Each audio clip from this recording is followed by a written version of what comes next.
Hey guys, and welcome to another Q&A Monday video. In this video I try to answer as many of your questions as I can in as much detail as possible, but I get so many questions every day that I just can't answer them all. So if I don't get to your question in this video, don't worry, I might get to it in the next one. If not, just drop it down in the comments and I'll answer it as soon as I can. So without further ado, let's jump into the first question. Rachel Glynn asks, what or who do you think demons are? Now, I think it very much depends on your belief system. As I've said before, I'm not particularly religious, so I don't subscribe to the idea that demons are like the servants of the devil and that they're there to tempt people away from faith and God and spirituality, and they just want to possess you and generally cause harm to humans just for the malicious satisfaction. I don't think that, but I do believe that demons, or what we consider to be demons, do exist in some way, shape or form. And I have a kind of working theory on it.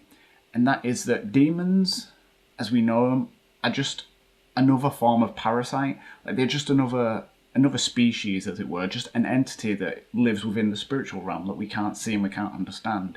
It's just another form of parasite. And there are actual parasites within our known ecosystem, within the realm that we do know, that do these things. So what we know about demons is that they find a host, they break them down, they possess them, they draw their energy away until there is nothing left of the host, and then they move on.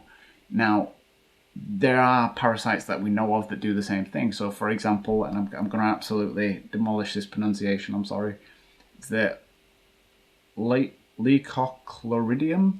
Leochloridium? I'll put it on screen.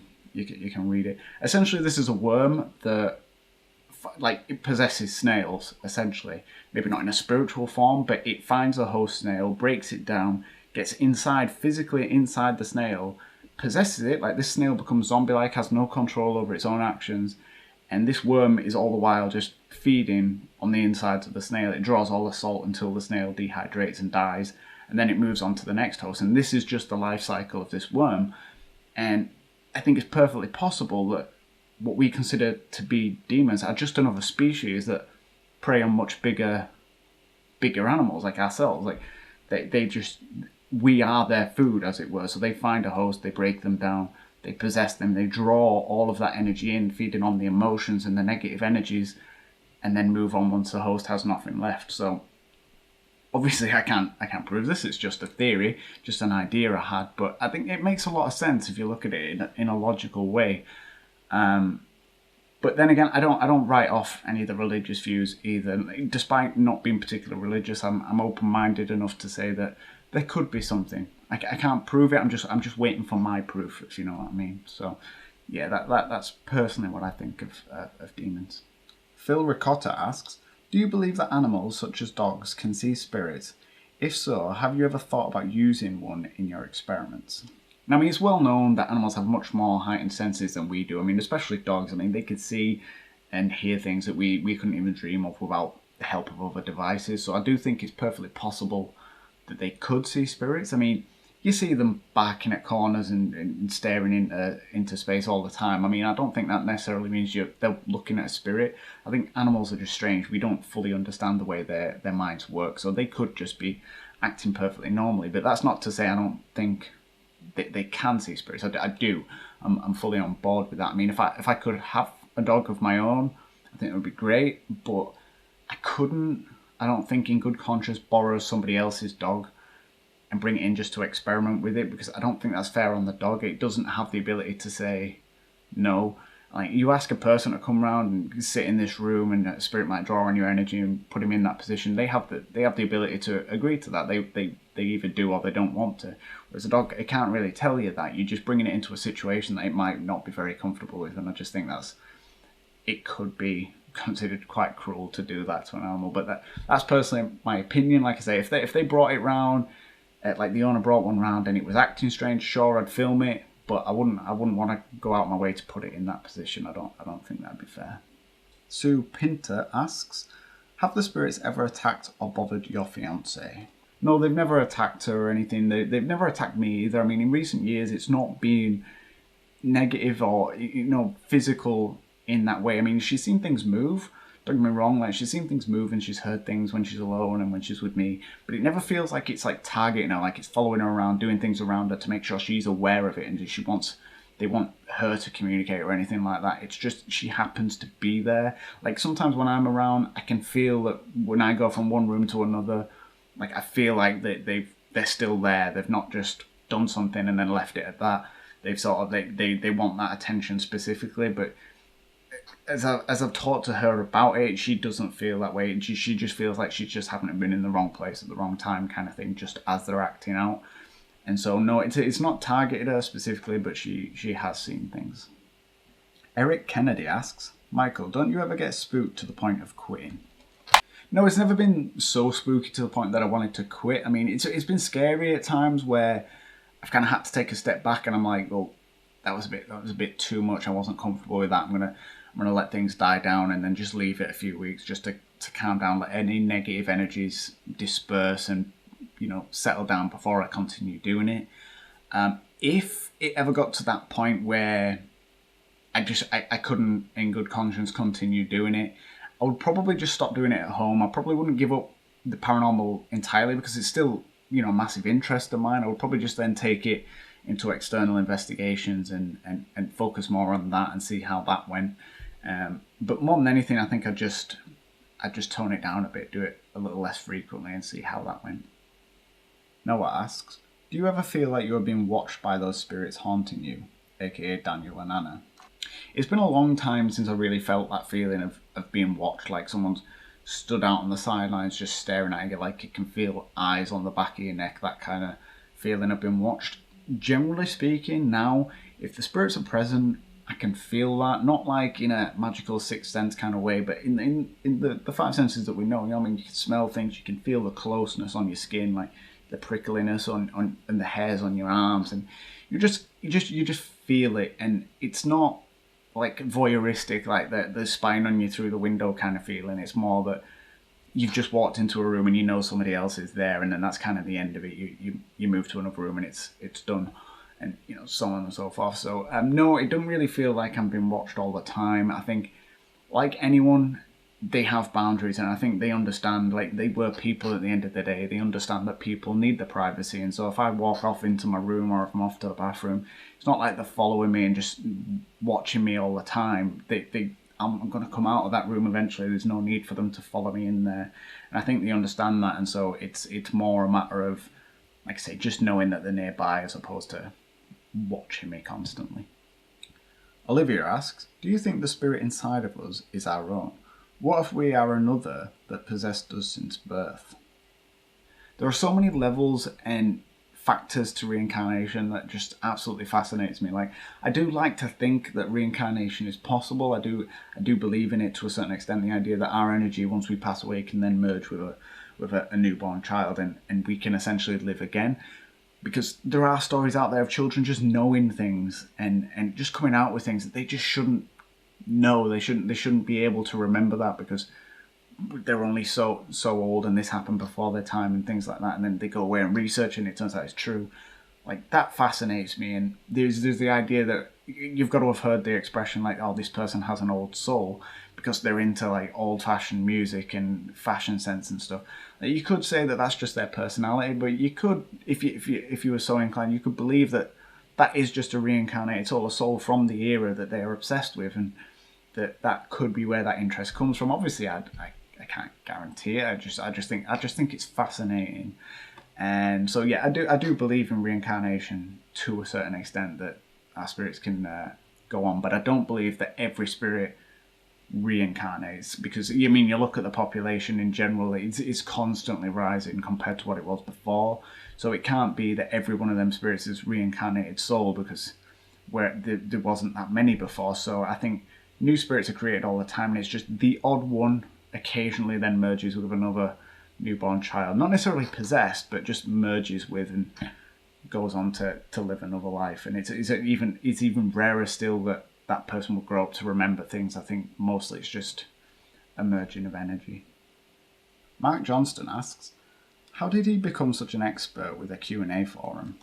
Now, I've included this because I've been asked on a couple of occasions, what makes me such an expert? Why should they listen to me? Who do I think I am, doing a Q&A about the paranormal every week? And it just makes me laugh, because I don't think for a second that I'm an expert on the paranormal. And if you've watched any of my Q&As, you'll know that I don't think there's such thing. I think you've got people that have had experiences and people that have quite strong opinions about the paranormal, but that is the best you can hope for, is opinions and theories, because nobody knows the truth. I don't think any one person, as much as they think they do, there is no way of 100% proving any of it. So it is all theory and all opinions, and that's the idea of this forum, this Q&A, is to give you guys an opportunity to hear my opinions, and I hope that's what the majority of you are taking away from it, is that this isn't gospel truth. This isn't, written down like facts, and it is literally just my opinion, and I'm just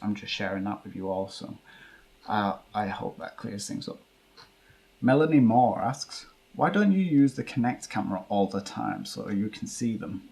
Now, I know you guys really enjoy the Kinect, and I do too. It's probably my favorite device, but the problem is it's already proven its worth. You know what I mean? Like it's got so much paranormal stuff. Like, it's had the laser grid being manipulated. It's had skeletal figures appearing without said laser grid being manipulated. It's had skeletal figures captured around objects that are moving and like drawers opening and things like that. Like it's proven to capture paranormal anomalies, and so to show it in every single video, one, would it be redundant eventually? That just stops adding anything. It's not really proving anything anymore. It's just there just to be there.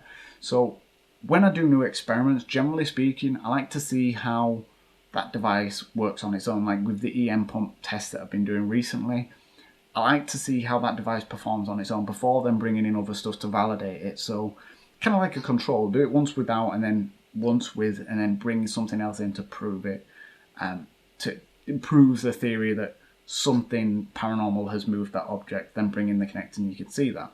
And so that's the main reason I don't include it all the time. Not to mention, to be fair, you guys really enjoy it now, but if every single video was just the Kinect, you'd probably get bored of it before long. So it will be used. Don't worry, I will continue to incorporate it into my experiments, but just not every single time. Laurie asks, I often hear someone calling my name and no one is there. Should I run with it and investigate further, or just ignore it? I mean, I would go with whatever you feel most comfortable with. I mean, go with your gut. I mean, generally speaking, we do have a bit of a sixth sense about things. We can tell whether something means there's any harm or not. So, I mean, really focus in on when you've heard your name being called. Does it feel negative? Does it feel like in any way oppressive? Do you feel uncomfortable with it? And if you do, is that just because you're scared of the situation, or is this something you're picking up off of whatever entity has spoken your name? Is it just the name being spoken that you've heard, or have you felt something as well? I mean, you've just got to kind of gauge it, really. If you don't feel that this thing's negative, then it could possibly just be a visiting spirit. I mean, it could be somebody you know that might have a message for you, something that they want you to know before they move on, or something like that. If it is negative, then generally I would avoid it like the plague. I would either ignore it or tell it to leave, and be firm about it, cleanse the house, that kind of thing, and kind of go from there. Just one word of caution though, really, is that if you do decide to go down the communicating route, if you feel like you want to find out what it wants, then just be cautious, because as I said before, some doors open aren't so easily closed. Just by opening yourself up to communicate, you're encouraging them to do so, and then when you're finished doesn't necessarily mean they've had an open invitation then, and that it could continue. So just be aware of that before you start, and bear it in mind. Glenn asks, Michael, is it possible you are haunting Anna and Daniel in their world, and they may be just as perplexed about who and what you are? I mean, it's perfectly possible. I quite like the idea of the ripple in time theory, that when we see a ghost, we've interacted with a ghost, at some point in time there is another person stood in that place communicating with you as if you're the ghost.